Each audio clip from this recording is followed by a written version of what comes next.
Welcome back, traders. Today we're looking at Bitcoin again, Bitfarms, all these other stocks for Bitcoin mining. I'm going to include CleanSpark again today. I think also Hut 8. Why not? Okay, so Bitcoin did a big drop yesterday. I covered that. It hasn't really recovered much. It's just at the bottom of this wick here, and this has a wick on top, which I don't love. You can see we bounced right off the 20-day and did a little bounce up here. I think we're going to get, right now we are trapped between the 20-day and the 5-day. That's not a very good place to be. We are definitely going to coil in between these two for a few days, maybe a few weeks, and we'll probably coil down this channel here into the high 30s.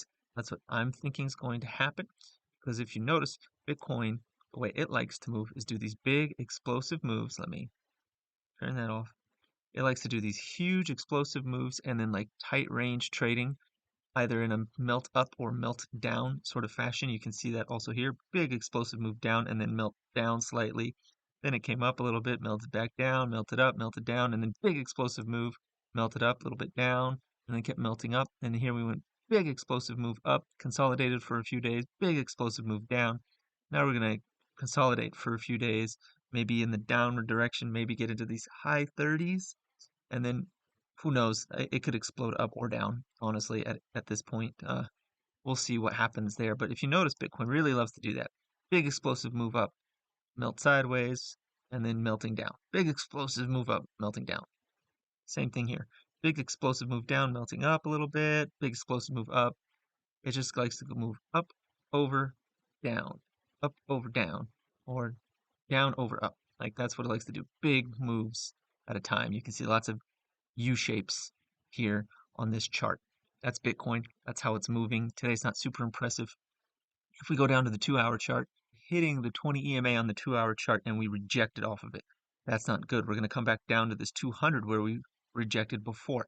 Now, if you're looking at this right now and you're seeing what I'm seeing, let me go down to a smaller chart, a smaller time frame to take a look here. I am seeing a shoulder, head, potential shoulder. So we could be on our way up, especially if, let's see, we go like here, go like this. If we get up and above this trend line here, let me clear this out so you can see it a little bit better. So if we get up and above this trend line here, we can expect an explosive move back up to the 43, maybe even 45 again. That's what I'm looking at right there. This is a head and shoulder pattern forming. It is not confirmed yet. If it gets above this white line, that's confirmed, and we're heading up here. And it's gonna do one of these like this. It's gonna go and be back up here in a matter of minutes or hours, honestly.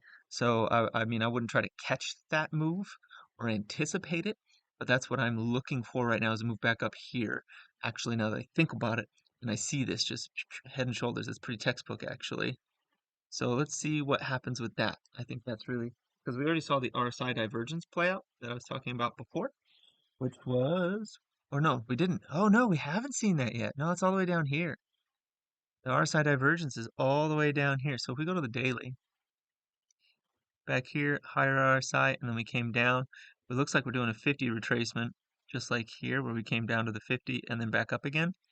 That could happen. Yeah, that head and shoulders is actually probably indicating that. Yeah, I'm expecting probably a move back up to the top of this range here in the next few days, but continued bleed off, at least leading into, maybe we'll end the year up in the 46, 48s, maybe.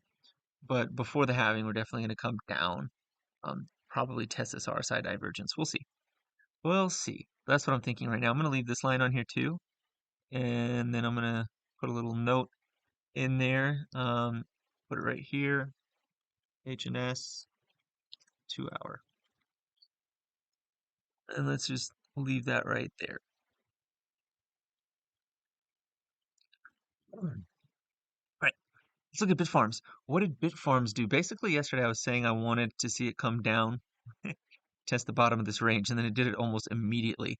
And now we're coming all the way back up almost immediately. This is actually looking a bit like a cup on the 1-hour chart. Let's see what it looks like. Let's say 15 minutes. Oh yeah, that's looking like a cup. So we got this cup formation here. I'm expecting this to bleed down. probably down to this. Yeah, we're going to stay in this upper channel for a little bit. We're going to hit this channel right here. So candle's probably going to follow these lines to here and then start moving back up to the top of this here again. Maybe even breaking this high over here. We'll see if that happens, but that's what I'm seeing on the chart right now. So right now I'm looking out for a potential cup and handle move up to the 270 range. Whoops, 260, 270 range again. I didn't actually buy any down here when it was down at the 216 and the 220s. I really wanted to see Bitfarms get back under $2. That's what I would like to see. I don't know if I will see that, but I am patiently waiting. I want to see it get back down into this box down here under $2. That's what I want from Bitfarms. I want to come back to the highest point of resistance right here for this most recent move up. If I'm really lucky, I want to see it come back down to all of, here, let me make this bigger, a bigger time frame, come back down to this resistance. That would be great. I would buy a bunch down here, but it's not the move. You can see, yeah, I did that fake out dip and then woo. We'll see here because this move is so parabolic. If we go to the dailies, that Bollinger Band Keltner channel squeeze really popped off. But we came out of this downward channel, we got in this upward channel, now we're just in this parabolic move right here. I'm expecting it to cool off. I really want to see it come down back under $2. That's what I really would like to see. At least test this upward trend line. I will probably consider picking some up if it tests this upward trend line. Let's look at Bit Digital. Bit Digital is also looking a little weaker than Bit Farms. It doesn't look like they're going to be trying to make a new cycle high over here anytime soon. We're solidly in this channel here that I drew. I don't think I drew that based off of anything, but it did respect it at the bottom and the center of that line. So I'm going to leave it on there for now. I'm expecting it to kind of do that move down back into this channel here. I want to see it hit this white line over here at 268. That's what I'm looking at for Bit Farms. I want to see it come down. Same thing with Mara. It's looking a little bit weak. We got a bit of a hook forming here. This could be the beginnings of, let's say, something like an Elliott wave. We got wave 1, wave 2, wave 3, wave 4, and wave 5, something like that, down to this bottom line down here. That's what. Now, of course, this is way too early to call that as its move, but that could be the beginnings of something like that type of a structure of lower lows and lower highs as we come back into this upward channel down here in the $11 to $12 range. That's what I'm looking at for this right now. CleanSpark. CleanSpark kind of just made a beeline for my red ascending trend line here.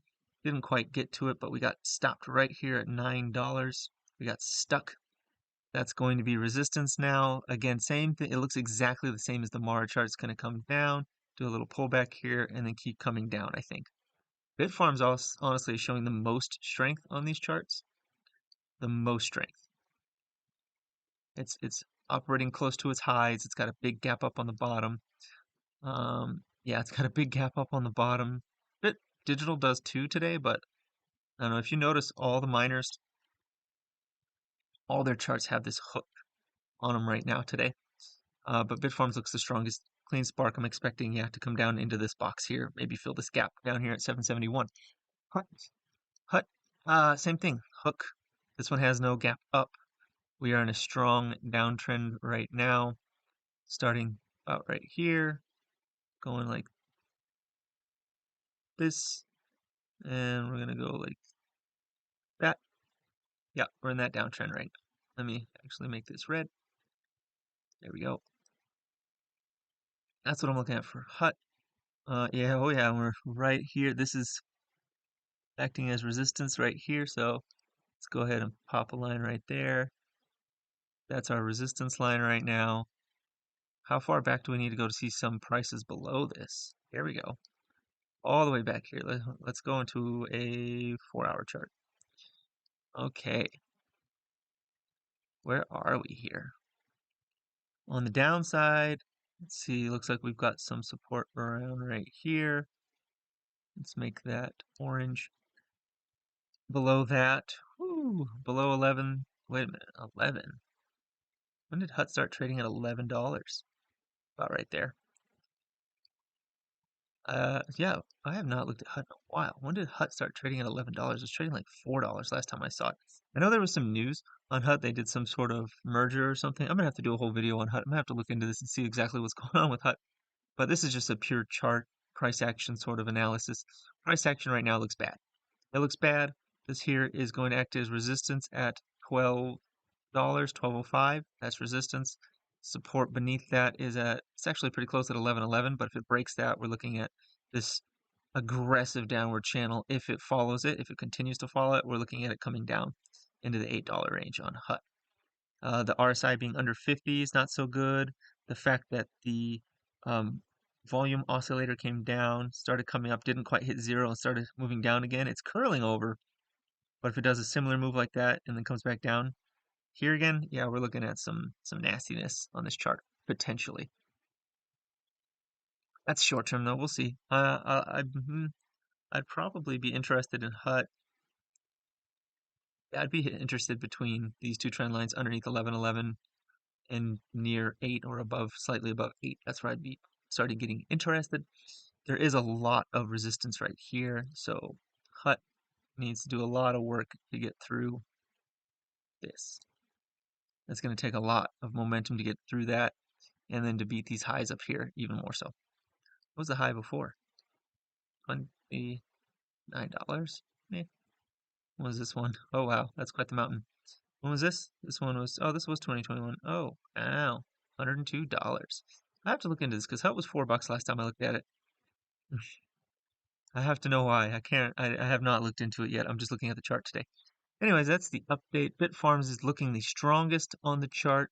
BitDigital also got a gap up, but it is not looking as strong. Mara is looking weak. CleanSpark is looking weak. Bitcoin is showing an inverse head and shoulders on the 2-hour. Right here needs to break this line for that to play out. However, if it breaks, down here under 40,000, I'm going to say that's nullified. Watch out for this trend line that started back here on October 23rd. This orange one I've got here, watch out for that. That is representative of an RSI divergence on the daily chart that you can see right here. I don't know why I have this line here on my RSI. Go away. You can see here the RSI right here is higher than it is over here, while price over here is much higher than it is over there. So lowering RSI, increasing price, that's RSI divergence. It's on a daily chart, so that's, if it breaks under this, that'll be pretty aggressive, and we'll see a move similar to similar to this, but opposite, right? It'll come probably down into whew, yeah, it'll probably come down into like say the 30s, the low 30s for a day or two if it breaks that line. So keep an eye out for that.